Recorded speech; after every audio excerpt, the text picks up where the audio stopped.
Have you ever sat down at your desk with full determination, opened your book, only to find your hand unconsciously reaching for your phone 5 minutes later like an automatic reflex? Or worse, you read the same paragraph 3 times, watching every word float past your eyes, but nothing sticks, as if your mind were a frictionless surface of glass where nothing can take hold. You try to focus, but your brain seems to be on strike, refusing to upload any more data. Even when you force yourself to concentrate, it feels like running underwater. Everything is slow, heavy, and consumes far too much energy. Meanwhile, look at those who seem blessed with superhuman learning abilities. They study less, play more, yet remember everything. They only need to watch a lecture once to grasp the core essence. You start to doubt yourself. Are they smarter than me? Are my genetics inferior? But the truth might set you free. The reason you feel stuck isn't your IQ or your work ethic, it's your method. Learning so fast that it looks unfair isn't magic. It depends entirely on whether you are swimming with the current of your brain's biology or struggling against it. Let's dissect this by revisiting how we were programmed to learn since childhood. Read the textbook, copy the teacher's words verbatim, use highlighters to paint the pages until they glow neon, and then review everything right before the exam. This is the standard procedure for millions of students, but sadly, it is ineffective for the vast majority and is the primary cause of burnout. The deep-seated reason is this. Rereading and highlighting are forms of passive learning. They deceive the brain with something called the illusion of competence. When you read information a second time, your brain recognizes the words and signals familiarity. However, familiarity is a deadly trap. It does not equal understanding, and it certainly isn't memory.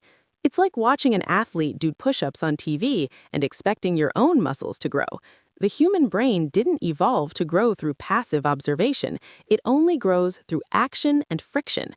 That is why many people study for hours, feeling like they've worked incredibly hard, only to forget everything a week later. They are doing the easiest part, consuming information, and skipping the most important, painful but effective part, processing and reconstructing it. To escape this trap and achieve a breakthrough in learning speed, you need to flip the script by changing your tactic. Focus maximally on pulling information out, retrieval, rather than trying to stuff it in. The brain operates on a ruthless survival mechanism. Keep what is vital for survival or frequently used, and discard the rest to save energy. The most powerful tool to convince the brain to keep information is active recall. Neuroscience research has proven that testing yourself is exponentially more effective than reviewing perfect notes. When you close the book and try to remember a concept, the brain is forced to activate neurons and reconstruct weak memory pathways. The discomfort and frustration you feel when you frown and rack your brain because you can't remember is actually growing pains.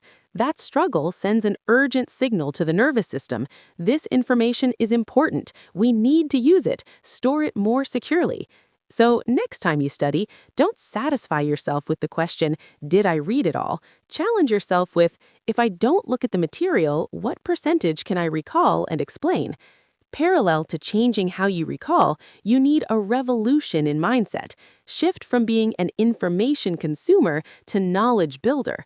The world divides learners into two distinct types. Consumers are like vessels. They listen passively, take neat notes, and feel secure having all the materials. But that knowledge sits dormant and quickly evaporates.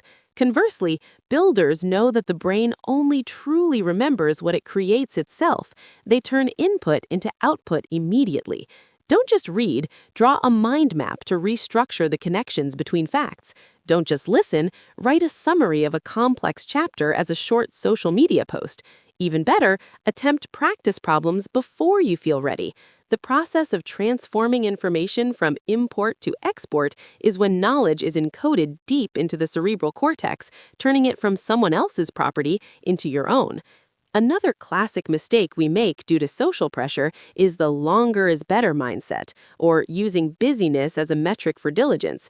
In reality, the human brain isn't designed to maintain deep work for long, continuous periods. Cognitive energy is finite, and it works best in short bursts. Instead of dragging yourself through 4 hours of studying while battling sleepiness and notification pings, apply the sprint method. Pick a single topic, set a timer for 25 to 30 minutes, and during that time, focus radically. No phone, no background noise, no multitasking. Then take a 5-minute break and spend 1 precious minute recalling what you just learned. A 30-minute high-intensity session is more valuable than 2 hours of distracted studying because the intensity of focus is the variable that determines results, not the duration you sit at the desk.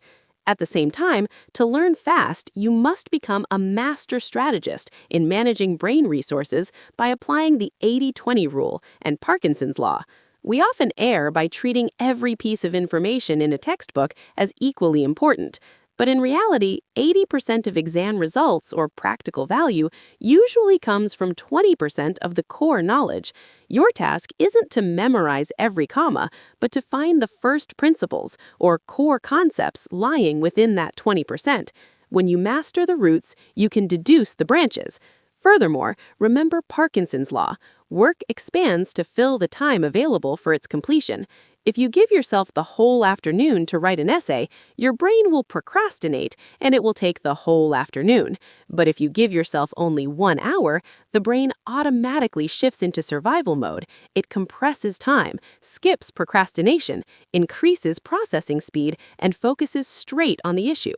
Always study with a countdown timer. Healthy time pressure will sharpen your focus like a blade. However, no matter how optimal the method, it will collapse if you rely only on the flickering fuel called motivation. The best learners, the masters in any field, never rely on inspiration to start. They rely on systems. Motivation is an emotion, and emotions fluctuate wildly. A good system helps you eliminate decision fatigue, establish a fixed routine, study at the same time, in the same place, with the same sequence of actions. When studying becomes an automatic habit like brushing your teeth every morning, you no longer waste willpower debating, should I study or not? Steel discipline isn't born from sheer will, it's born from the intelligent design of your environment and habits. If you want to push learning speed to the maximum, to the point where you truly master the knowledge, apply the ultimate weapon, the Feynman Technique. Don't just study to test, study to teach. Immediately after reading, imagine you are lecturing a person who knows nothing about the topic, or a 10-year-old using the simplest everyday language. When you try to explain a complex concept with simple words, the brain is forced to perform a filtration process, organizing the mess, connecting disjointed ideas, and filling the knowledge gaps you didn't know you had. If you can't explain it simply, it means you don't truly understand it deeply. Simplicity is the ultimate sophistication. Learning fast in the digital age is also a math problem of subtraction. We are living in an attention economy where thousands of apps and information streams fight for your mind. You don't need more books or new learning apps. What you need is less distraction. Imagine your brain is a whiteboard. Every text message, every phone notification, every browser tab switch is a scribble on it. When the board is full of chaotic ink, new knowledge has nowhere to stick. Mental clarity is the prerequisite for deep learning. Put your phone in another room, clear your desk to the bare essentials, and define your goal clearly before starting. Every distraction you remove is an act of rebellion against a noisy world to protect your own future. Finally, and perhaps most importantly, prepare a steel mindset for the silent zone. This is the challenging transition phase between just starting to learn and true mastery.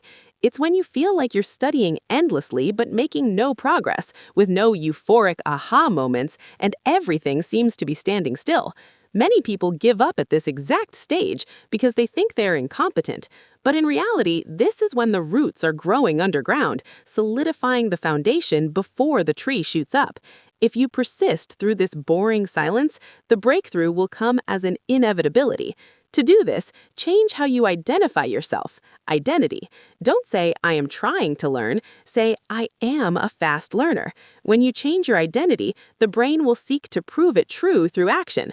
The super fast learners aren't born geniuses with different brains.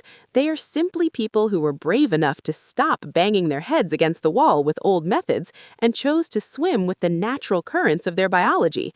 Now the map is in your hands. Make learning so light, streamlined, and effective that it feels almost unfair.